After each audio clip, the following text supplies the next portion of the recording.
What's up, everybody? Welcome back to the channel. Today's reaction will be to You, Season 4, Episode 2. If you haven't already seen my reaction to Episode 1, definitely go ahead and check that out. I will link it down below in the description as well as a pinned comment in the comment section. So Episode 1 was basically us getting reacquainted with Joe. We know that he did find Marianne. Unfortunately, it didn't go the way that he was hoping. He also is getting dragged into like this rich friend group, and he knows that one of them is a murderer because they left a body on his table. Some people are starting to look suspicious, but I'm trying not to spend every moment trying to figure out who did it because I feel like that just kind of ruins the show. I just want to be surprised while I'm watching it. So let's go ahead and get into it. One of you was watching me. One of you killed Malcolm, left him on my table, and are now trying to frame me. And was expecting him to just go down for it. You are, Jonathan. You look sick. Oh, I'm fine. What was that? Jonathan was saying your story is... Like, Reese is always there, but he doesn't seem to really be a part of the friend group. I just want my little European holiday back. The vacation is ruined, Joe. The body already dropped. First episode. The vacation is done. Your presence is requested at a night to die for. Another invitation? He just got back from the dinner. I'm in a whodunit, the lowest form of literature. Joe is such a snob. Bodies are dropping and he's like, who done it? That's the lowest form of literature. Call me paranoid, but you managed to stash a corpse in my flat. Okay, smart thinking, because they were somehow able to get his phone. But his phone did go missing for a couple of seconds at the party because he was like, where's my phone? Oh, did you murder your shitty boyfriend, leave him on my table, and now you're taunting me? Kate is kind of a bitch. They do have like a sarcastic, witty banter back and forth that I enjoy, but she is kind of a bitch. But I feel like it would be too obvious. Too bad, I fucking love whodunits. You don't think the style's just a bit formulaic? Just because something is predictable doesn't mean it's not entertaining. But it is a formula, but the formula is fun. Like she said. Yeah, there's a formula, but the formula can be fun.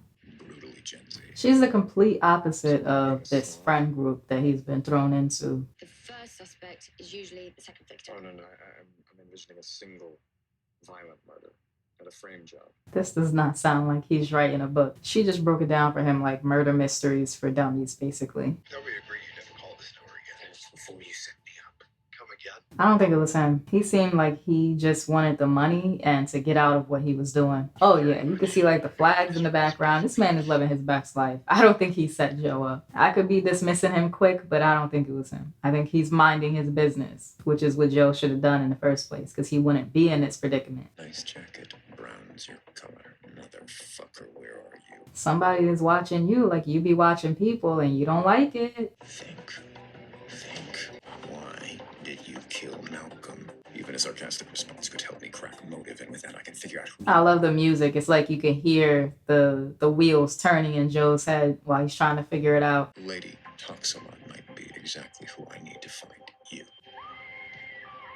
Did I get here just in time? See, that's suspicious to me because not many people would hear somebody screaming, pick up a heavy object, and run towards the screaming. Like, most people would hear somebody screaming and run the other way. I'm in that second group. I'm running the other way. What you said to me the other night, I don't know that I've ever been seen so completely. He doesn't even remember what he said. Phoebe keeps inviting him places. I'm grateful to Malcolm for insisting I come the other night. Oh, Malcolm. A bite. What do you mean? Nobody liked Malcolm, except Kate. Yeah. Would you take Phoebe's Dickensian orphan to the gallery? Tom sent the suits there, right? Phoebe's Dickensian orphan. Yeah, these people are rude and condescending. And here are several suspects who've never worked a day in their lives. Ah, if it isn't the penniless professor. They haven't shown much of Connie. I must know where you got that sporting coat. Oh great, I'm in the West End revival of Mean Girls. Not too much on Mean Girls. Cult classic. Interesting. Oh, they shut up Phoebe when he carries a mentioned lot of weight with Phoebe. this crowd. You know, I was just talking to Malcolm about bring free fuckboy window artifice just in his mouth. Yo, everybody just has like the most terrible things to say about Malcolm. Anytime Joe asks something about Malcolm, these people are ruthless. If I was writing a book, I could never make her the murderer. People would see it coming from a mile away. When Kate like takes those little jabs at him and snipes at him, she doesn't expect for him to do it back. So when he does, it's impressive. She just won't admit it. No, Syllabus he's too lazy to update. Booze, nothing new there. Sex, money, revenge. That's what Nadia said. It's got to be one of those three. But knowing that everybody hates him, shit, it might be all three. Louis the Sun King with dagger. Thursdays, 3 p.m. Stocks. I did mention I'm not a fan of puzzles. Speaking of Nadia, I was just leaving him a note because he missed office hours. Malcolm had office hours? See, okay, Joe just said that, like, well, he didn't outright say it, but he just alluded to the fact that Malcolm's a lazy professor. So the fact that she's swinging by his office to leave a note, he doesn't seem like he cares much about grades. He probably just passes everybody. So your detective's got to be special in some way. Nadia's right. I've been doing this wrong, trying to get them to spill their guts to a stranger. I have strengths I have not been leaning on. Yeah, it was the wrong way to go about it. Just asking about Malcolm every time you're around them. That's weird. Dust off that hat and get to observing or stalking. When Adam opened Sundry House, it officially became his first project not to die before it started. Adam just gives me like spoiled rich kid who just has terrible ideas, pissing his money away kind of vibes. I don't get murderer from him. And he's rude to the waitstaff apparently. Okay, so some stuff from the notebook is starting to click. I still don't think Adam is a murderer. Still just gives me spoiled rich kid. But he is sneaking off. He's sneaking off to go f the waiter. That's what he's doing. He's fucking the waiter. Rich people love fucking people that they think are beneath them. And there goes the waiter. Whoa. The secret I was expecting. Oh, thank you. He's thanking him for it. Spoiled rich kid with a fetish. Still doesn't make him a murderer, but this guy, on the other hand, hemming Joe up like that. That's Phoebe's like concierge, bodyguard, whatever. He's taking Joe's money. Well, not really Joe's money because Joe got it from Malcolm's office, but he hemmed him up, asked him what he was doing just to shake him down. No photos, please.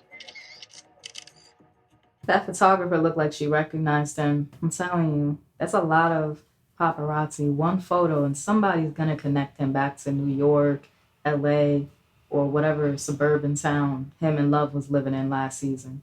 Unlike these NFTs, I'm sorry it's not art. NFTs are not real art. You can argue with me if you want, but I just don't believe they're real art. That was a rat in a hat. Well, any friend of Malcolm and Kate's? Just Malcolm. She had to correct him. Just Malcolm's friend, not hers. You two seem very happy together. When you're not getting golden showers from busboys. I adore her. It's like cookies for breakfast. Yeah, but that has to get old. It'll also make you sick. Cookies, you have to have in moderation, just like everything else. Reese, raised poor, a man of the people, yet he's here looking perfectly at home. Reese is everywhere, but he's never talking to the rest of them. He's always talking to Joe. He doesn't seem to ever be having a conversation with any of the other crew. Oh, you weren't thinking they'd buy out to look at? And he always has something snide to say about them, but he hangs out with them. Why are you friends with these people? But exactly, why are you friends with these people? That's my question. If you don't like them. I think it would be hypocritical of me to disavow old friends for going and being who they are. I guess that's true. They were who they were when you met them. They haven't changed. They were shit people then. They're still shit people. Oh. What just happened? Oh. Tell him, Bowen. Tell him you're fake. People will believe anything. That was definitely not a part of the show. I don't even think they believe it's part of the show. They just want to believe it. They bought it. Find her, arrest her, just shut the fucking mouth. But only if you ever again want Marcus to set foot in this carrier. What does Kate have to do with the fact that some random woman came up and threw paint on your artwork for whatever messed up stuff you did to her? What's it worth to you? Kate is the one with the money, but Joe has to pay her to talk? I painted those canvases. Bullshit. Of course Kate thinks it's bullshit. Just like Reese said, even if you know your friends are shit, you're still gonna believe in them because they're your friends. It's my aunt's cat, Isis. It's not even his cat. You can see it in her eyes that Kate believes her, that it was calculated on Simon's part, leaving the drugs around. What's her name? Blue Turned her into a junkie and stole her heart. 3,000 enough. These people are trash. Joe should just step back and let let the person do their thing, honestly. Let the murderer do their thing. Malcolm knew about everybody's secret. He knew about Simon being a phony. He knew about Adam getting pissed on. Saving me from a mugging doesn't mean you get in my life. I am not trying to get in I your know life. a grift when I see it. You are a hollow nobody with Oh. no life of his own. She pulled his number with that one. That cut deep, you could tell. She got him with that one because it's true. He's not even living in his own life right now. He's not living under his own name. Nope. No, I got you. Come on out. Come on out. Joe is falling asleep while Simon is about to be murdered. Yep, he was just starting to think that it was Simon. And boom, Simon's dead. And missing an ear? Oh no, they dealing with a serial killer. Joe doesn't take body parts. He's not a serial killer, okay? He's a passionate man. Whoever they're dealing with is a serial killer. They're taking body parts. They need to be on Criminal Minds. School, you know? It's like, who cares what you turn into if they knew you had school? That's the same thing that That's Reese just what he said. I believe it though, because I think when you become friends with somebody that early on and you decide to stay friends with them, you're kind of just growing around each other's bad habits. You see them, but you ignore them because that's your friend. And you don't correct it either. I'm with Reese. Reese, once again, not really engaging with the group, just sitting off to the side. And now he's going outside. This man is getting more and more suspicious. I sincerely hoped you might change. If you know they're bad people, you gotta stop hanging out with them. The rest of them, whatever, you know, if they want to just all be crappy people together, so be it. But if he's trying to be mayor, why are you still hanging around him? Where are you, Malcolm? Just let me know you're breathing and carry on fucking whoever she is. Toxic, but earnest. I don't know. I want to believe that that was a genuine moment, but love pulled the okie doke on him. And it was a good okie doke. She could know that he's right there. I find that people say that they're writing a book for vanity, like Malcolm. Oh, she called him Malcolm. She called him Malcolm. She swung by his office to leave him a note because he missed office hours, even though we know he was a lazy professor.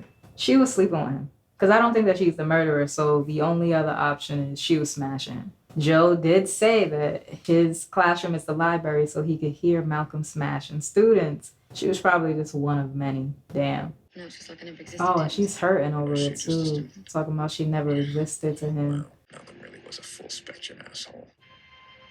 I don't think you're gonna figure it out first. It's over. They know everything. While you was running around asking everybody about Malcolm, they was getting to it. Hello, Joe.